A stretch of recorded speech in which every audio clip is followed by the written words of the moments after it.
اعوذ بالله من الشیطان الرجیم. بسم الله الرحمن الرحیم. به نام خداوند بخشنده مهربان. يا أيها الذين آمنوا لا تتخذوا عدوي وعدوكم أولياء تلقون إليهم بالمودة وقد كفروا بما جاءكم من الحق يخرجون الرسول وإياكم أن تؤمنوا بالله ربكم إن كنتم خرجتم جهادا في سبيلي وابتغاء مرضاتي تسرون إليهم بالمودة وأنا أعلم بما أخفيتم وما أعلنتم ومن يفعله منكم فقد ضل سواء السبیل. ای کسانی که ایمان آورده اید، دشمن من و دشمن خودتان را دوست نگیرید که با آنها طرح دوستی می افکنید، در حالی که آنها به آنچه از حق برای شما آمده کافر شده اند و رسول الله و شما را به خاطر ایمان آوردن به الله که پروردگارتان است از شهر و دیارتان بیرون می کنند. اگر شما برای جهاد در راه من بیرون آمده اید و برای خوشنودی من هجرت کرده اید، هرگز پیوند دوستی با آنها برقرار نکنید. شما پنهانی با آنها پیوند دوستی برقرار می کنید، در حالی که من به آنچه که پنهان می دارید و آنچه که آشکار می سازید داناترم. و هر کس از شما چون این کاری کند یقینا راه راست را گم کرده است. إن يثقفوكم يكونوا لكم أعداء ويبسطوا إليكم أيديهم وألسنتهم بالسوء وودوا لو تكفرون. اگر آنها بر شما دست یابند دشمنانتان خواهند بود و به آزارتان دست و زبان می گشایند و دوست دارند که شما نیز کافر گردید. لن تنفعكم أرحامكم ولا أولادكم يوم القيامة يفصل بينكم والله بما تعملون بصير. هرگز خویشاوندانتان و فرزندانتان روز قیامت به حالتان سودی نخواهند داشت. الله در میان شما جدایی می اندازد و الله به آنچه انجام می دهید بیناست. قد كانت لكم أسوة حسنة في إبراهيم والذين معه إذ قالوا لقومهم إنا براء منكم ومما تعبدون من دون الله كفرنا بكم وبدا بيننا وبينكم العداوة والبغضاء أبدا حتى تؤمنوا بالله وحده إلا قول إبراهيم لأبيه لأستغفرن لك وما أملك لك من الله من شيء ربنا عليك توكلنا وإليك أنبنا وإليك المصير. یقیناً برای شما سرمشق خوبی در زندگی ابراهیم و کسانی که با او بودند وجود دارد. آنگاه که به قوم خود گفتند ما از شما و از آنچه غیر از الله می پرستید بیزاریم، به شما کافر و منکر شده ایم و میان ما و شما برای همیشه عداوت و دشمنی آشکار شده است تا اینکه به الله یگانه ایمان آورید، مگر آن سخن ابراهیم که به پدرش آزر گفت البته من برایت آمرزش طلب می کنم و در برابر الله برای تو اختیار چیزی را ندارم. پروردگارا، بر تو توکل کردیم و به سوی تو روی آوردیم و بازگشت همه به سوی توست. ربنا لا تجعلنا فتنة للذين كفروا واغفر لنا ربنا إنك أنت العزيز الحكيم.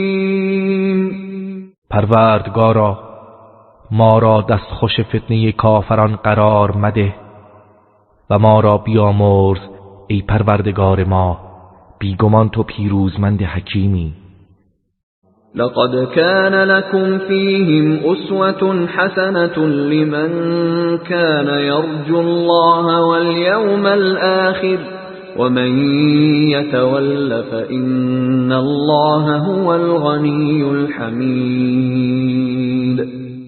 مسلماً برای شما در زندگی آنها ابراهیم و یارانش سرمشق خوبی است.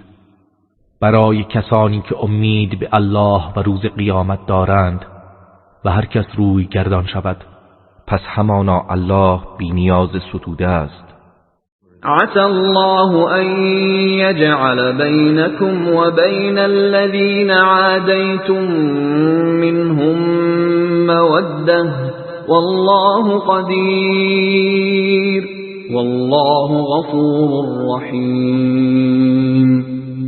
امید است که الله میان شما و کسانی از مشرکین که با آنها دشمنی داشته اید پیوند دوستی برقرار کند و الله تواناست و الله آمرزنده مهربان است.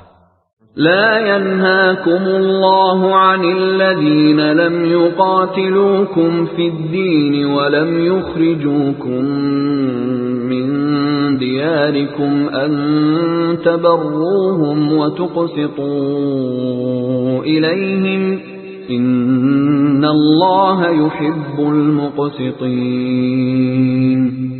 الله شما را از نیکی کردن و رعایت عدالت نسبت به کسانی که در امر دین با شما نجنگیده اند و شما را از دیارتان بیرون نکرده اند نهی نمی کند. بیگمان الله عدالت پیشگان را دوست دارد. إنما ينهاكم الله عن الذين قاتلوكم في الدين وأخرجوكم من دياركم وظاهروا على إخراجكم أن تولوهم ومن يتولهم فأولئك هم الظالمون. تنها شما را از دوستی با کسانی نهی می کند که در امر دین با شما جنگیده اند و شما را از دیارتان بیرون کرده اند و بر بیرون راندن شما دیگران را کمک و پشتیبانی کرده اند و هر کس با آنها رابطه دوستی بگیرد پس آنان ستمکارانند. يا أيها الذين آمنوا إذا جاءكم المؤمنات مهاجرات فامتحنوهن الله أعلم بإيمانهن فإن علمتموهن مؤمنات فلا ترجعوهن إلى الكفار لا هن حل لهم ولا هم يحلون لهم وآتوهم ما أنفقوا ولا جناح عليكم أن تنكحوهن إذا آتيتموهن أجورهن ولا تمسكوا بعصم الكوافر واسألوا ما أنفقتم وليسألوا ما أنفقوا ذلكم حكم الله يحكم بينكم والله علیم حکیم. ای کسانی که ایمان آورده اید، هنگامی که زنان مؤمن هجرت کرده به نزد شما آیند پس آنها را آزمایش کنید الله به ایمانشان داناتر است. پس اگر آنها را زنانی مؤمن یافتید، آنها را به سوی کفار باز نگردانید. نه آنها برای آنان حلالند و نه آنها برای اینها حلالند. و آنچه را شوهران کافر خرج کرده اند به آنها بدهید و گناهی بر شما نیست که با آنها ازدواج کنید هرگاه مهریه‌شان را به آنها بدهید. و در صورت ارتداد از اسلام به عقد زنان کافر تمسک مجویید و آنها را رها کنید و آنچه را خرج کرده اید مطالبه کنید و کافران نیز آنچه را خرج کرده اند مطالبه کنند. این حکم الله است که در میان شما حکم می کند و الله دانای حکیم است. وَإِن فَاتَكُمْ شَيْءٌ مِّنْ أَزْوَاجِكُمْ إِلَى الْكُفَّارِ فَعَاقَبْتُمْ فَآتُوا الَّذِينَ ذَهَبَتْ أَزْوَاجُهُم مِّثْلَ مَا أَنفَقُوا وَاتَّقُوا اللَّهَ الَّذِي أَنتُم بِهِ مُؤْمِنُونَ. و اگر یکی از همسران شما به سوی کافران رفت، آنگاه شما در جنگ بر آنان پیروز شدید و به انتقام از کافران برخاستید، پس به کسانی که همسرانشان رفته اند همانند آنچه خرج کرده اند بدهید و از خدایی که شما به او ایمان دارید بترسید. يا أيها النبي إذا جاءك المؤمنات يبايعنك على أن لا يشركن بالله شيئا ولا يسرقن ولا يزنين ولا يقتلن أولادهن ولا يأتين ببهتان يفترينه بين أيديهن وأرجلهن ولا يعصينك في معروف فبايعهن واستغفر لهن الله إن الله غفور رحیم.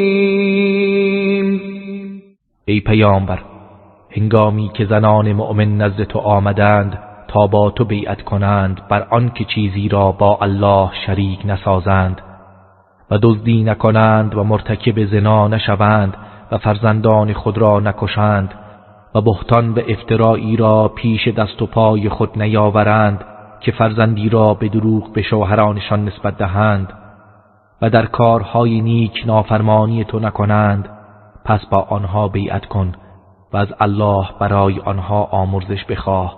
بیگمان الله آمرزنده مهربان است. يا أيها الذين آمنوا لا تتولوا قوما غضب الله عليهم قد يئسوا من الآخرة كما يئس الكفار من أصحاب القبور.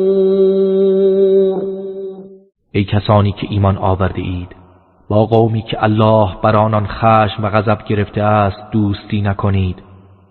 آنها از آخرت مأیوسند، همان گونه که کفار از گور خفتگان مأیوس هستند.